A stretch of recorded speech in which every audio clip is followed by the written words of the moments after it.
Questions को sort out करने के लिए हमें कमोबेश 5 मरहलों से गुजरना पड़ता है।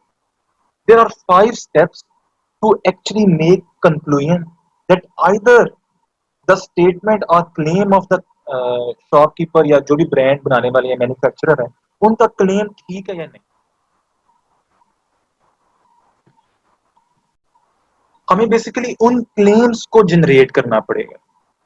तो पहला मरहला जो है ये बड़े समझने वाली बात है। It is about null and alternative hypothesis को जानना।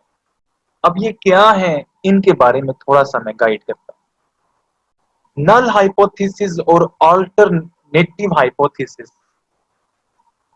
पहले तो बात समझ में आ जाए कि ऑल्टरनेटिव टर्मिनोलॉजी है, इसका मतलब है कि जो चीज यहां है ये उसका ऑपोजिट होगा। मिसाल के तौर पे जैसा कि मैंने बताया कि अगर कोई जीएफसी वाले जो हैं गुजरात की बहुत मशहूर ब्रांड है, वो क्लेम करती है कि हमारा जो पंखे हैं वो आप इनकी लाइफ टाइम जो है वो 10 से 15 साल है, वो क्लेम कर रहे हैं। तो जो भी टर्मिनोलॉजी क्लेम में आएगी,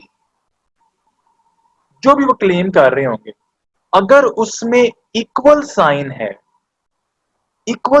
है तो उसे कहा जाएगा कि ये नल हाइपोथेसिस। मिसाल के तौर पे जैसे कि उन्होंने कहा कि 15 साल तक इसकी लाइफ टाइम है, यानी कि ये इक्वल टू का सहारा ले। उनके पास जो भी ब्रांड है, जो वो न्यू ब्रांड या पुरानी ब्रांड जो भी वो मार्केट में लॉन्च कर रहे हैं, वो इक्वल टू 15 ईयर्स है। अगर तो हाइपोथेसिस क्लेम में इक्वालिटी की निशानदेही की जाए तो उसको कहा जाएगा कि ये नल हाइपोथेसिस। ठीक है। ऑल्टर क्या है? टोटली इसका ऑपोजिट है। इसे जनरेट कैसे करते हैं ये बात की बात है, पहले हम नल और ऑल्टर को समझ रहे हैं। ऑल्टरनेटिव हाइपोथेसिस क्या है? अगर तो वो इक्वल साइन रख रहा है एज नॉट, तो डेफिनेटली ये अनइक्वल साइन रखेगा। Very clear. अब इसको जनरेट कैसे करते हैं? यहां साइन जो है वो less than equal to, greater than equal to, और यहाँ ग्रेटर देन, लेस देन आने वाले न्यूमेरिकल क्वेश्चंस में आपको मजीद समझ आ जाए।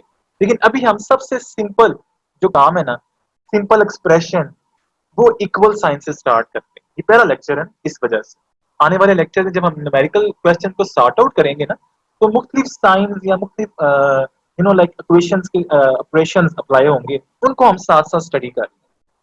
अभी के लिए हम ये समझते हैं कि जब भी इक्वल साइन होता है, ये डेफिनेशन है, whenever the claim contains the equality sign of a specific value of a parameter, it is called null hypothesis। इसको null hypothesis से डिफाइन करते हैं। उसमें मुख्तलिफ तरह के पॉपुलेशन पैरामीटर और उसकी स्पेसिफिक वैल्यू के दरमियान इक्वालिटी का साइन रखा जाता है। अब population parameter number of parameters हैं जिनको हम लास्ट सेमेस्टर में स्टडी करके आए। याद होगा हमने मीन पढ़ा था। सैंपल मीन को एक्स बार से डिनोट करते थे अगर हमने ओवरऑल वैल्यूज की एक वैल्यू बतानी होती थी, ओवरऑल ऑब्जर्वेशन की, तो हम एक वैल्यू बताने के लिए मीन का सहारा लेते थे जिसे हम एक्स बार से डिनोट करते थे। तो अगर हमने सबकी वैल्यू बतानी है एक वैल्यू से, तो वो डेफिनेटली पॉपुलेशन क्राइटेरिया में लाई करेगी, उसको हम म्यू से डिनोट करेंगे। और कोई भी उसकी स्पेसिफिक वैल्यू, जो भी कोई क्लेम किया जा रहा है, उसकी वैल्यू को म्यू नॉट से, यानी कि यहाँ कोई न्यूमेरिकल वैल्यू आएगी पैरामीटर, तो हमने म्यू, अगर हम एवरेज की बात करें, उसकी कोई स्पेसिफिक वैल्यू उसको म्यू नॉट से एक्सप्रेस किया जाएगा। तो ये एज नॉट है। इसके ऑल्टर केस क्या है कि जब वो वैल्यू उसके बराबर नहीं है तो उसको हम एज वन या एज ए से डिनोट करेंगे। मिसाल के तौर पे, क्योंकि मैंने यहां करनी है टेस्टिंग, अगर उसका क्लेम ये है तो मैं इसको जनरेट करूंगा, अगर उसका क्लेम ये है तो मैं इसको जनरेट करूंगा। उसके पॉपुलेशन वेरिएंट को कहा जाता है सिग्मा। आने वाले लेक्चर्स में आपको इन सब बातों की समझ लग जाएगी, लेकिन अभी वेरी स्टार्टिंग लेक्चर है, तो मैं बिल्कुल लोअर केस से आपको बता रहा हूं।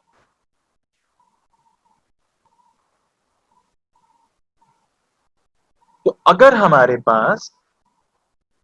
पास कोई ऐसी स्टेटमेंट जहां इक्वालिटी है, तो इसका मतलब है कि H1 दिया हुआ है। अगर ऐसी स्टेटमेंट जहां इक्वालिटी नहीं है, इसका मतलब है कि वहां H1 या H0 दिया हुआ है। मिसाल के तौर पे, अगर वही GFC वाले ये जो फैन गुजरात बनाते हैं, या सैमसंग मोबाइल बड़ी आजकल हिट हुई हुई है, लैपटॉप्स की बात करें तो डेल मार्केट में बहुत आगे चला गया हुआ है। तो ये सब लोग ना क्लेम करते हैं।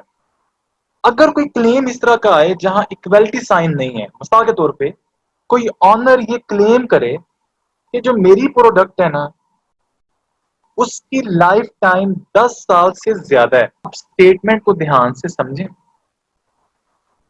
उस स्टेटमेंट में मौजूद क्लेम को फाइंड आउट करें कि वो क्या है।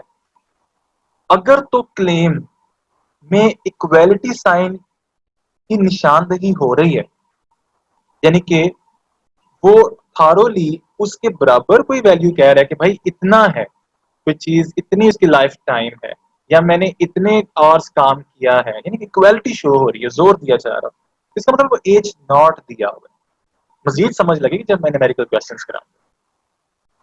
अगर ये दिया हुआ है तो फिर ये नहीं दिया होता, जिसे हम H1 या अल्टरनेटिव हाइपोथेसिस कहते हैं। इन दोनों में से कोई एक टर्मिनोलॉजी दी होती है, दूसरी हमने खुद जनरेट करनी होती है। आते हैं नेक्स्ट स्टेप। तो level of significance, margin of error क्या है। आपने किसी को दुकान बंद कर देनी है, कितने परसेंट गलती कर सकते हैं आप, ये लेवल ऑफ सिग्निफिकेंस बताएगा। नॉर्मली 5% होता है, 1% भी लेते हैं नॉर्मली, या बस का 10% भी होता है अगर हमारे पास सैंपल डेटा कम हो। अगर सैंपल ही हमारे पास अच्छा खासा है, फिर हम नॉर्मली 5% 1% तक क्लेम रखते हैं। इसका मतलब है कि गलती होने के चांसेस 5% है। अगर मैंने 5% अल्फा की वैल्यू रखी है, तो ना गलती होने के चांसेस डेफिनेटली 95% है। स्टैटिस्टिक्स में, थ्योरी में ये कहा जाता है, अगर कोई रिजल्ट 70 to 80% होल्डिश रखता है ना, इसका मतलब है वो करेक्ट है। तो मैं बात कर रहा हूँ 95 की, जो कि 70 और 80 से बहुत आगे है। ठीक है जी, यहां तक मेरा ख्याल है टर्मिनोलॉजीज हमारी काफी हद तक क्लियर हो गई। इसके बाद आते हैं मेन स्टेप पे।